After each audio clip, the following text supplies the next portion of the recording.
Imagine you enjoy having sex with children and be extremely violent with them. You're a rich person, you buy an island and become its sole ruler.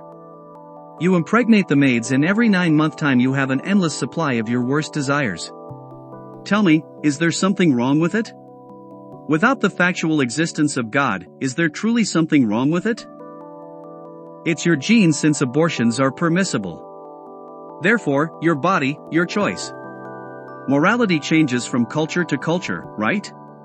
Since it's your island, you instill whatever culture you wish. If we knew this was going on somewhere, don't you think it would be our duty to do something about it? Don't you think it would be our duty to completely disregard your rights as a nation, culture, or religion? To completely disregard your rights to live life as you deem fit?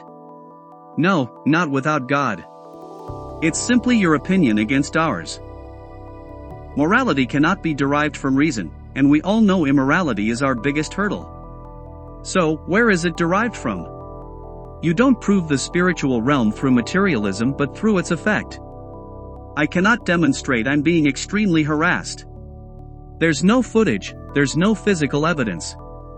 But you can see the effect it's having on my behavior. Without the Holy Spirit, everything is logically permissible. All you need is a good enough persuasive argument.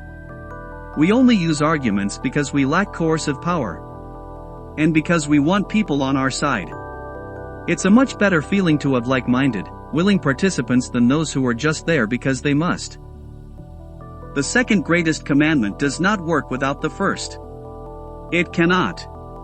How can you love your neighbor as yourself if you cannot love yourself without loving the Lord your God first? Think about it, you probably wouldn't hurt your neighbor since you don't want to be hurt, and that is fine, reasonable, logical. However, why wouldn't you stop abusing substances unless you were trying to demonstrate your love for God? The second greatest commandment prevents us from hurting others, the first prevents us from hurting ourselves. Morality is not a collection of arbitrary rules, it is who God is. Just like He's inherently eternal and immortal, so are His moral qualities. He cannot be anything else, and we are made in His image and likeness. That's why sin is such a detriment to us. There's no guilt in reason. That's foolish. When we did something that would be considered morally wrong at the time, it made perfect sense according to our emotions. We don't feel guilty for eating meat or crushing an annoying mosquito. So, why feel guilty and develop PTSD because we went to war and had to kill those who were trying to take what's ours? Isn't that the definition of irrationality? Unless there's a spiritual reason, well, not reason, motivator as to why our great logical brains hold on to such unnecessary thought patterns. There are such things as evil and demonic forces because this example I'm about to share is absolutely nonsensical. An atheist blatantly and arrogantly said, I don't know if he was lying to himself, trying to show off, or whatever, that if the creator of the universe came down and told him what to do, he would not do it. He does not agree with the creator's moral choices and way of doing things. And as I previously stated, everything can be reasonably justified, and if reason fails, then it comes from the Lord.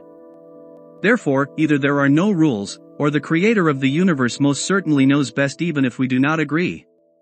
If this atheist is not using his logical brain to acknowledge the obvious, which is to listen to the writer of the instruction manual, he is most certainly being controlled by demonic forces.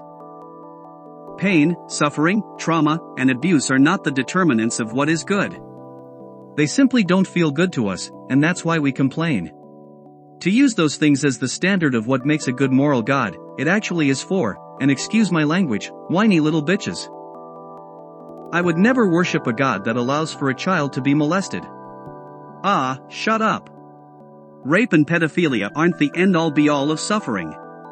They're just a distortion, a corruption of a good thing made by God. In a sinful world, it actually is natural, and there's no way God could have prevented that from happening since we live in a mechanical world. Was your penis not supposed to work every time you were about to do something awful with it, is it? What moral choice would that be?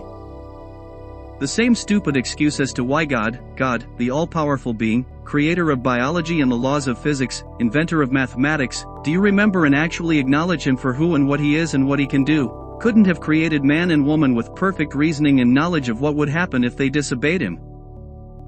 See how your morality is being affected by your flawed reasoning?